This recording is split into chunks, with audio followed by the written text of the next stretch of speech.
सभी छात्र छात्राओं को वेद तिवारी का नमस्कार। विद्यार्थियों, हम लोग इस समय आधुनिक इतिहास मॉडर्न हिस्ट्री का अध्ययन कर रहे हैं।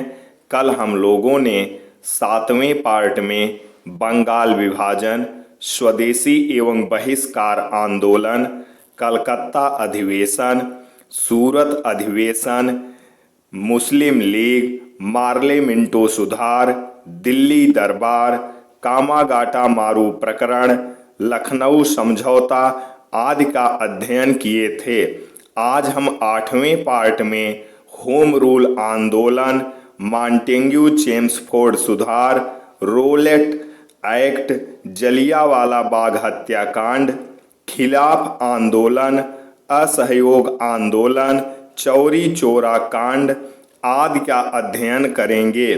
तो आइए वीडियो शुरू करते हैं। होम रूल आंदोलन 1916। 6 साल की सजा काटने के बाद बाल गंगाधर तिलक 1914 में जेल से छूटकर बाहर आए। संगठन को मजबूत करने के लिए उन्होंने एक नई विचारधारा अपनाई।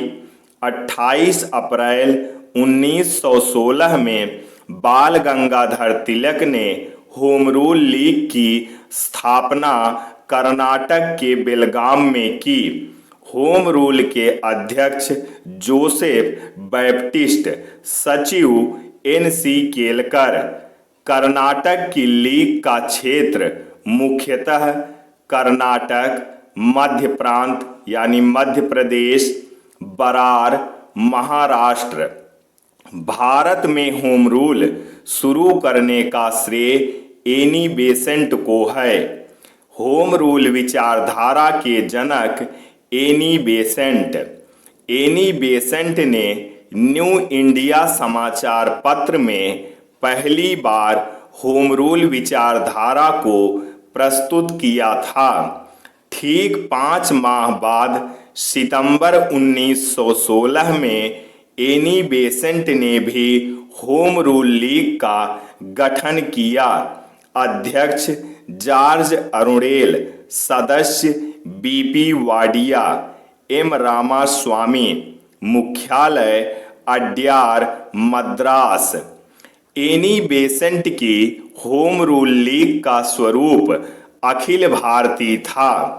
कर्नाटक, महाराष्ट्र, मध्य प्रांत व बरार को छोड़कर शेष भारत इस लीग में शामिल था। एनी बेसेंट को मद्रास जाने पर रोक लगा दी गई व गिरफ्तार कर लिया गया। इस गिरफ्तारी के विरुद्ध में जी सुब्रमण्यम अय्यर ने नाइटहुड की उपाधि वापस कर दी। मॉन्टेग्यू चेम्सफोर्ड सुधार 1919। मॉन्टेग्यू चेम्सफोर्ड सुधार 1919 को भारत परिषद अधिनियम 1919 के नाम से भी जानते हैं। वायसराय लॉर्ड चेम्सफोर्ड 1916 से 1925 तक। वायसराय और उनका कार्यकाल। लॉर्ड कर्जन 1899 से 1905। लॉर्ड मिंटो 1905 से 1910। लॉर्ड हार्डिंग 1910 से 1916। लॉर्ड चेम्सफोर्ड 1916 से 1925।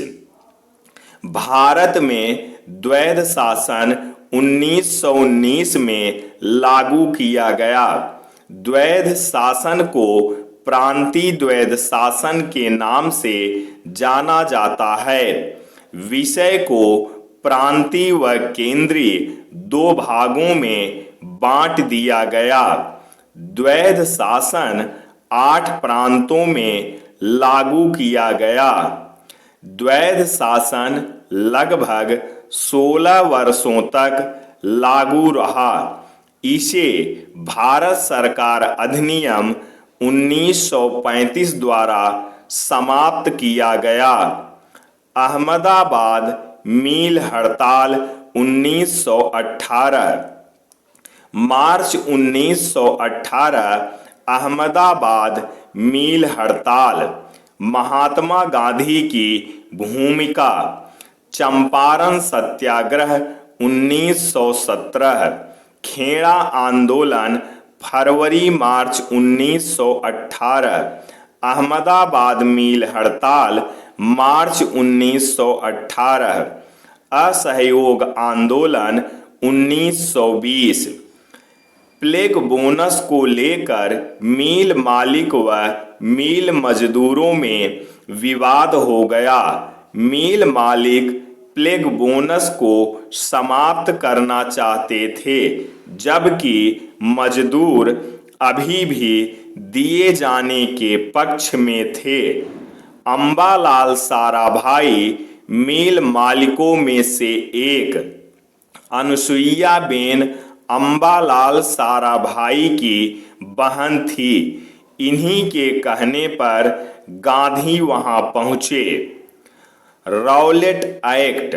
भारत में उभरते आंदोलन को दमित करने के लिए ब्रिटिश सरकार ने सर सिडनी रॉलेट की अध्यक्षता में एक समिति का गठन किया, जिसने मार्च 1919 में एक एक्ट पारित किया, जिसे रॉलेट एक्ट कहा गया।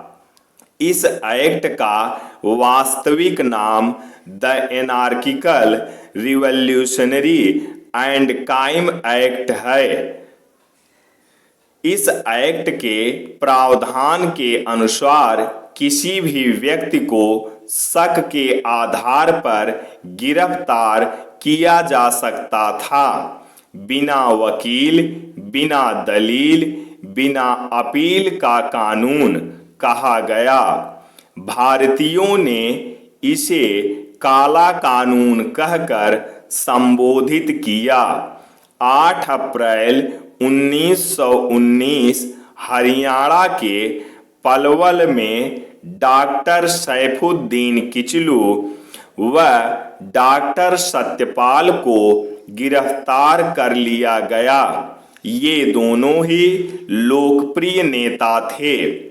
जलियांवाला बाग हत्याकांड 13 अप्रैल 1919।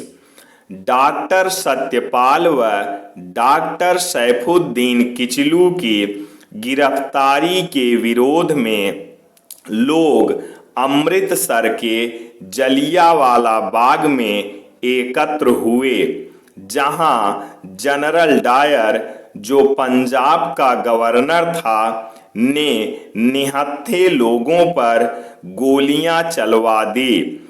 इसमें 1200 लोग घायल हुए व 729 लोग मारे गए। इसी घटना को जलियांवाला बाग हत्याकांड कहा जाता है। 13 अप्रैल 1919 को वैसाखी का दिन था। 30 मई 1919 को जलियांवाला बाग हत्याकांड के विरोध में रविंद्रनाथ टैगोर नाइटहुड की उपाधि वापस कर दी। शंकरन नारायण ने वायसराय की कार्यकारिणी परिषद से त्यागपत्र दे दिया था। जलियांवाला बाग हत्याकांड की जांच के लिए हंटर कमीशन का गठन किया गया। खिलाफ आंदोलन। विशाल ऑटोमन साम्राज्य का खलीफा पूरे इस्लाम जगत का खलीफा माना जाता था। टर्की इसका मुख्य केंद्र था। प्रथम विश्व युद्ध में टर्की मित्र राष्ट्रों के विरुद्ध लड़ा था। प्रथम विश्व युद्ध मित्र राष्ट्र इंग्लैंड यानी ब्रिटेन, रूस, फ्रांस। शत्रु राष्ट्र Germany, Austria, Poland, Italy, Turkey. प्रथम विश्व युद्ध में यह आश्वासन दिया गया था कि टर्की का विभाजन नहीं किया जाएगा, परंतु बाद में टर्की का विभाजन कर दिया गया। यहाँ से इस्लाम के मानने वाले लोग ब्रिटिश के खिलाफ खड़े हो गए, जिसका परिणाम खिलाफ आंदोलन के रूप में देखा जा सकता है। सितंबर 1919 में अखिल भारतीय कमेटी का गठन किया गया, जिसका अध्यक्ष महात्मा गांधी को बनाया गया।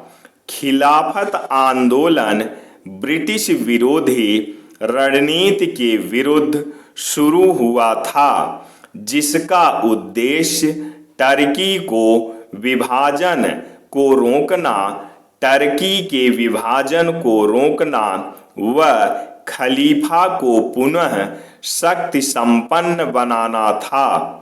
खिलाफत आंदोलन से संबंधित लोग हकीम अजमल खां, लियाकत अली, शौकत अली, महात्मा गांधी, मुहम्मद अली जिन्ना, अबुल कलाम आजाद। असहयोग आंदोलन 1920 भारत में महात्मा गांधी द्वारा शुरू किया गया पहला जन आंदोलन था। कारण 3 महत्वपूर्ण कारण: जलियांवाला बाग हत्याकांड, खिलाफत आंदोलन, स्वराज की प्राप्ति।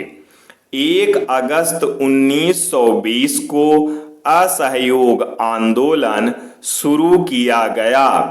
असहयोग आंदोलन के समय वायसराय लॉर्ड चेम्सफोर्ड सितंबर 1920 कांग्रेस का विशेष अधिवेशन कलकत्ता में आयोजित किया गया। इसकी अध्यक्षता लाला लाजपत राय ने की थी। इसमें असहयोग आंदोलन शुरू करने पर विचार किया गया। दिसंबर 1920 में भारतीय राष्ट्रीय कांग्रेस का वार्षिक अधिवेशन नागपुर में हुआ, जिसकी अध्यक्षता विजय राघवाचारी ने की।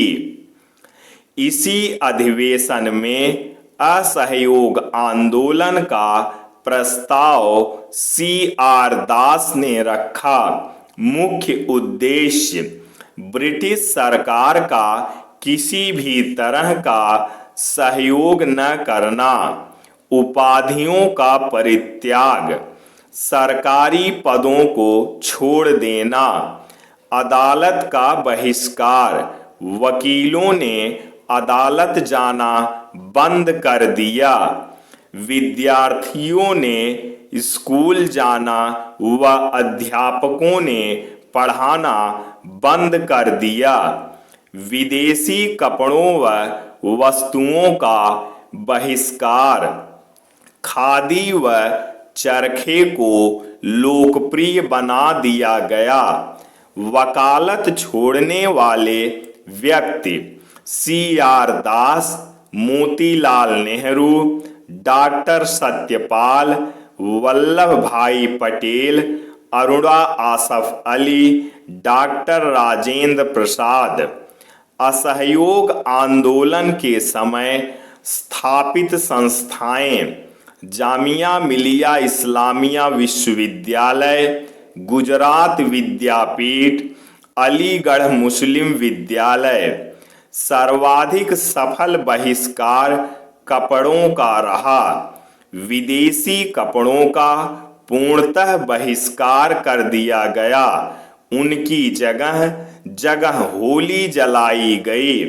रविंद्रनाथ टैगोर ने कहा कि विदेशी कपड़ों का जलाया जाना एक निष्ठुर बर्बादी है। 1921 में प्रिंस ऑफ वेल्स भारत आए। वीरान सड़कों ने उनका स्वागत किया। असहयोग आंदोलन के दौरान पहली गिरफ्तारी C.R. दास की हुई तथा बासंती देवी दूसरी गिरफ्तारी थी। मद्रास इस आंदोलन से सबसे कम प्रभावित हुआ। 1921 में अहमदाबाद में भारतीय राष्ट्रीय कांग्रेस का वार्षिक अधिवेशन हुआ, जिसका अध्यक्ष C.R. दास चितरंजन दास को चुना गया, परंतु जेल में होने के कारण इसकी अध्यक्षता हकीम अजमल खां ने की। इसी आंदोलन में सविनय अवज्ञा आंदोलन को शुरू करने का विचार रखा गया था। चौरी चौरा कांड 5 फरवरी 1922। चौरी चौरा कांड गोरखपुर में हुआ था। पुलिस ने पहले निहत्थे लोगों पर गोली चला दी। बदले में भीड़ ने पुलिस वालों को थाने में बंद कर आग लगा दी, जिससे 22 पुलिसकर्मी जिंदा जला दिए गए। आंदोलन के हिंसक हो जाने के कारण गांधी ने असहयोग आंदोलन वापस लेने का निर्णय लिया। असहयोग आंदोलन 1920 से 22। 10 मार्च 1922 को महात्मा गांधी को गिरफ्तार कर लिया गया और 6 वर्ष का कारावास। तो विद्यार्थियों, आज बस यहीं तक। इसके बाद हम 9वें पार्ट में अध्ययन करेंगे। ऐसी ही वीडियो पाने के लिए हमारे चैनल को सब्सक्राइब करना ना भूलें। जय हिंद, जय भारत, वंदे मातरम, सत्यमेव जयते।